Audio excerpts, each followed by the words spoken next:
This moment will be frozen in time. Freeze!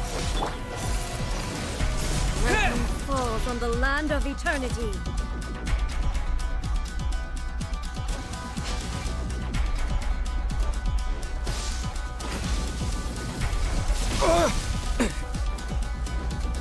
This ends now. Cool it! Inferior. Windblade!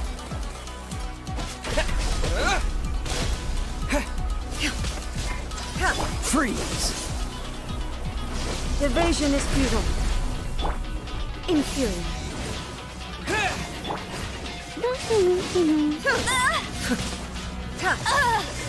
Cool it!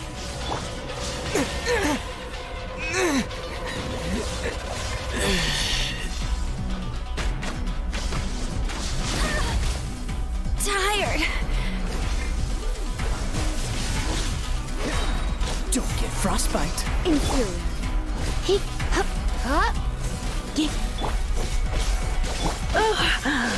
My. Evasion is futile. Looks like I got carried away.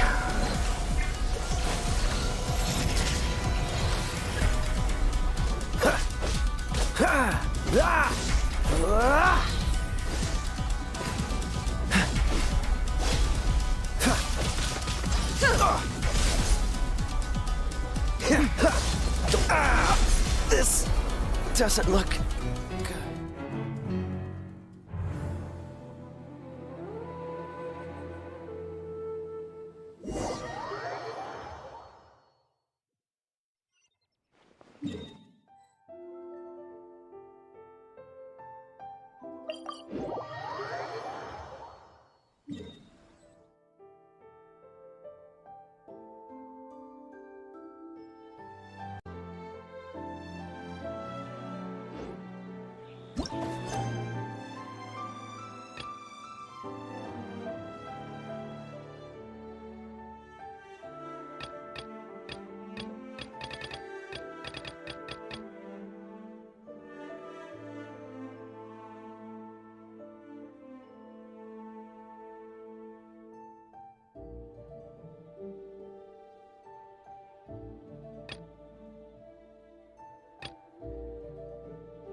I didn't know you were such a slack.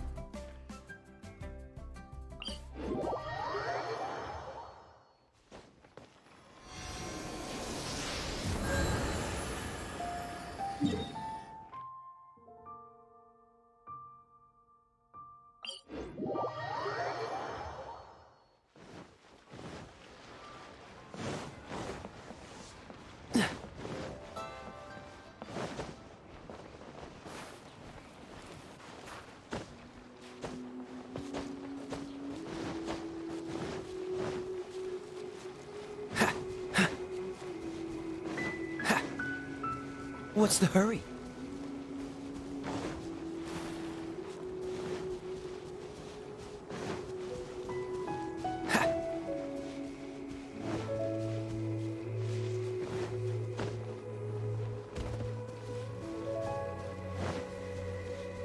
What's the hurry?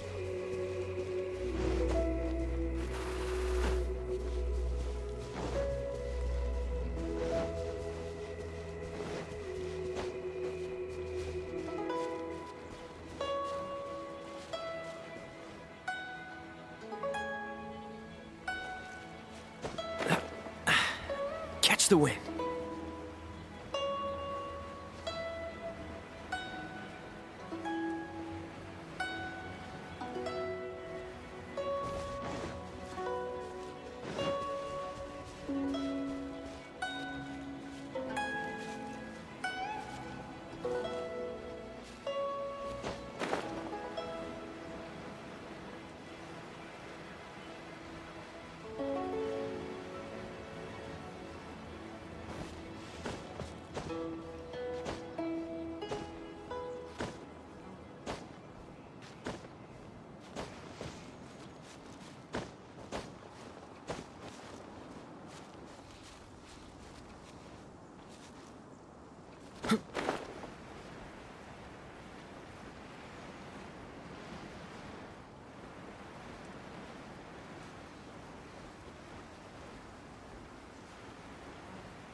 Oh?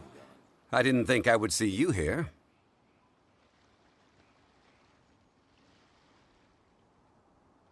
Are these two your friends? Yes. We had the fortune of meeting not too long ago. They are quite a knowledgeable and talented pair, and a pleasure to be around.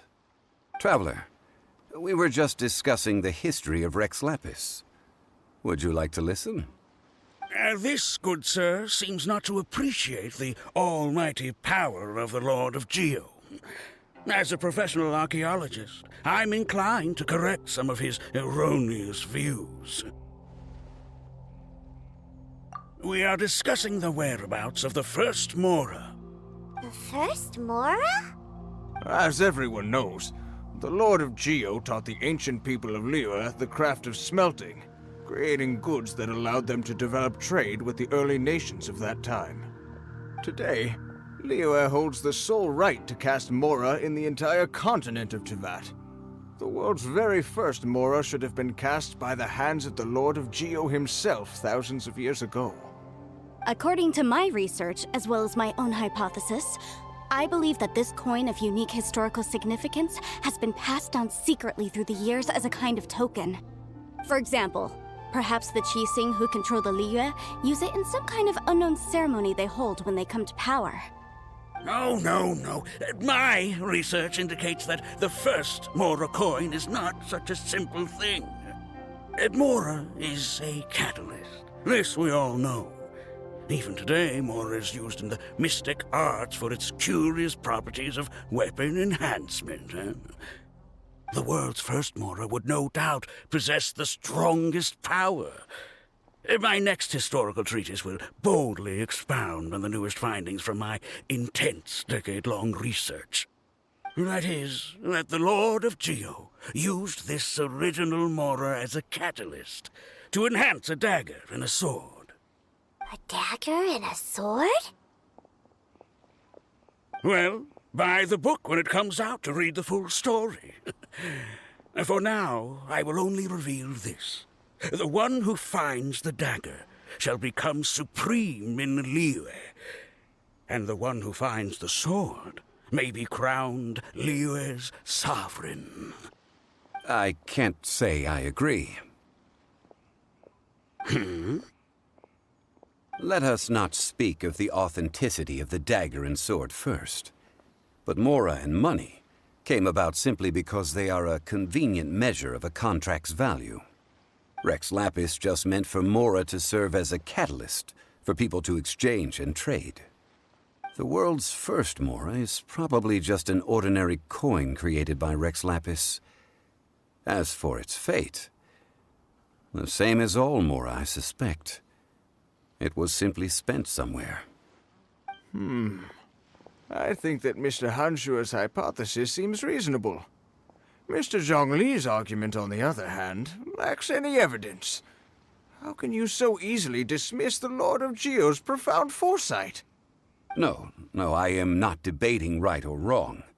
I am simply stating a fact. Enough! Do you think you understand the Lord of Geo more than me?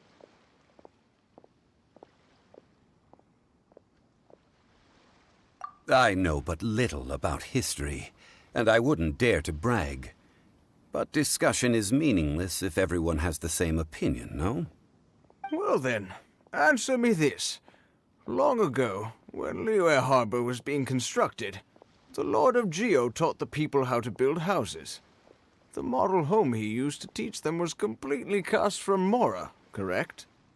That is correct, indeed. Okay, then tell me. Why would the Lord of Geo do something so extravagant if not because of the mystical power that Mora contains? There's a simple explanation, really. To the god of wealth and commerce, what material is easier to get than Mora?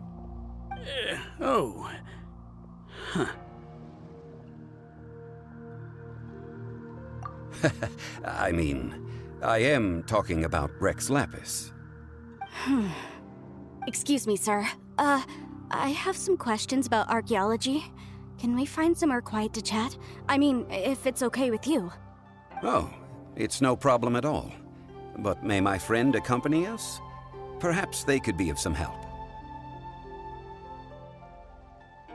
Of course. They can come if that's what pleases you, sir. Let's go.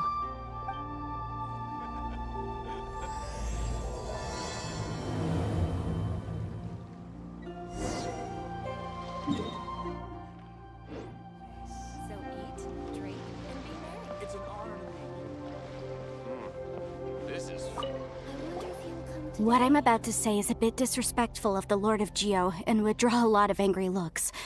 So it's best to discuss this somewhere quiet.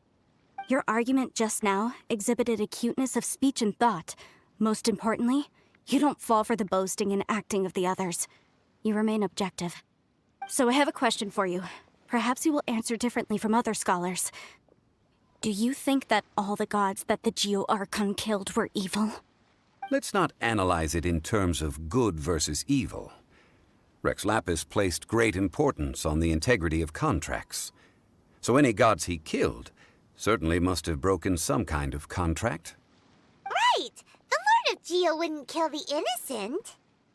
But when I was doing some research, I learned about the legend of the god of salt. The god of salt, Havria, was a very kind god. But she encountered Morax one day in battle. Morax used a rather underhanded trick to assassinate her. What? No way! This bit of history is a long story. But you may not like the truth when you hear it. Don't worry, please tell me what you know. This event, I've already searched for answers for a long time. No, it's just... Where should I begin? Over here, Mr. Zhongli. I've been looking for you. So you're over here all this time.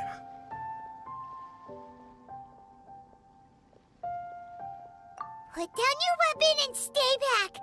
Otherwise, Paimon's reporting you to the Millilith. First of all, I'm not holding a weapon.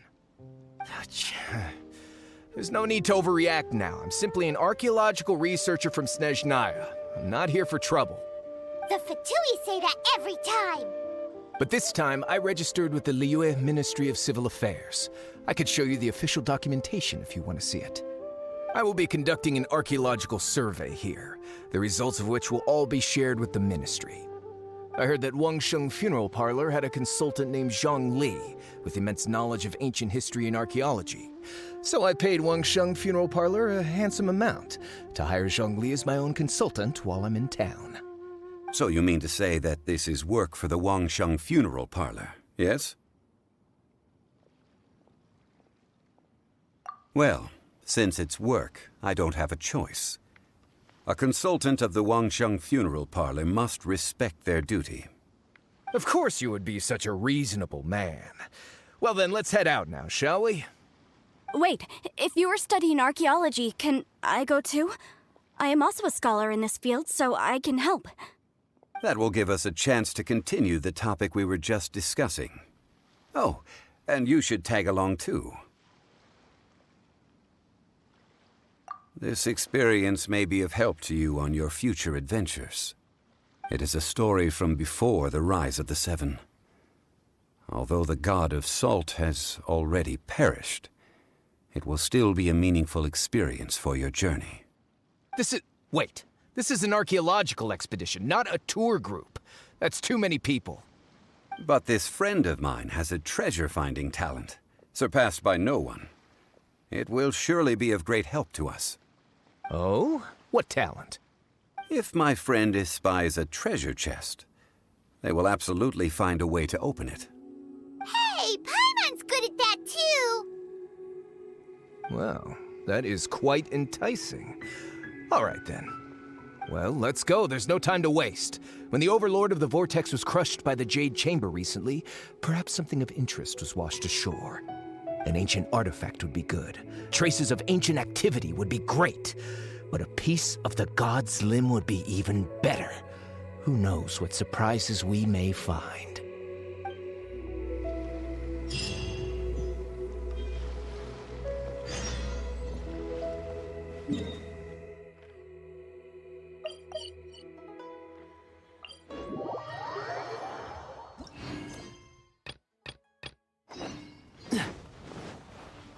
What's the hurry?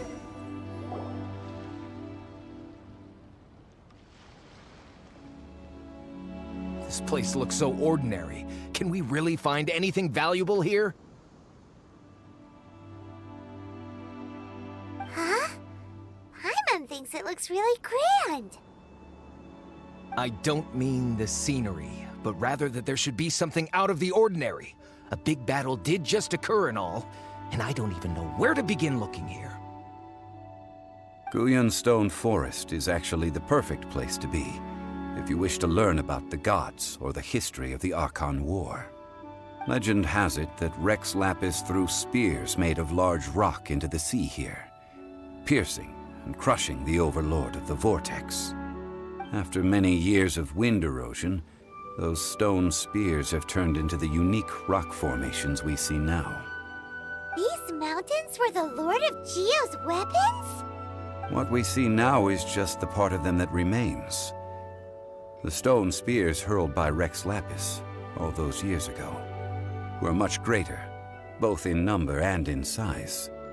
But due to the different angles they landed at, their large centers of mass, erosion by seawater, and years of gravity, many of them have been completely swallowed by the sea. So besides wind erosion, the initial collapsing of the stone spears also played a big part in the formation of Guyun Stone Forest. Well, a god able to fight one so powerful as Rex Lapis was certainly very strong in its own right.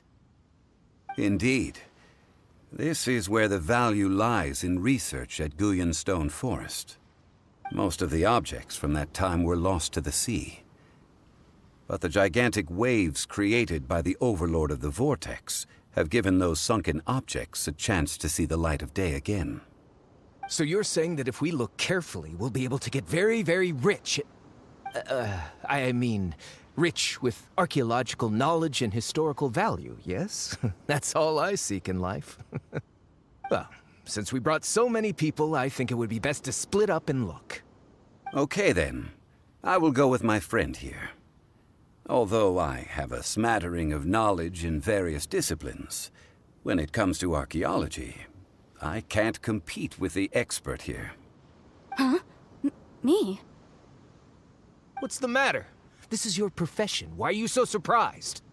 I get it. I'll escort him then.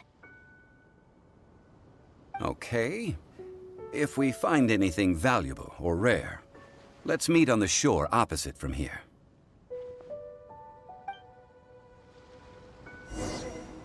The ancient god probably left behind lots of elemental marks. Following them should make our search much easier. Well, go ahead then. Use your elemental sight to look for any marks.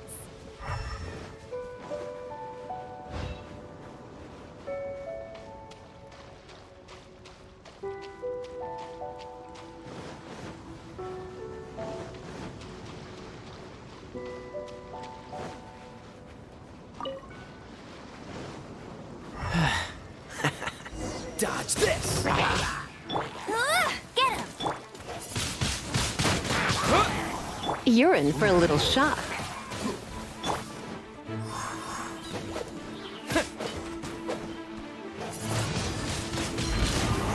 Come a little closer. No one escapes my sight!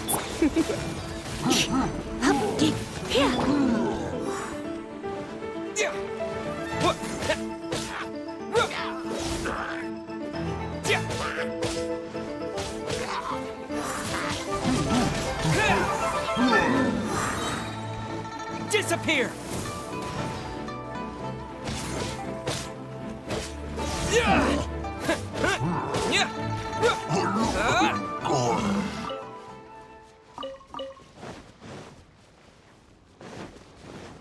Why are there enemies here?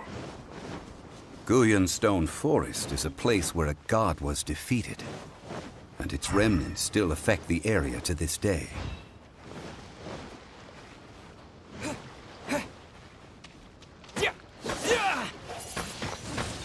Windblade!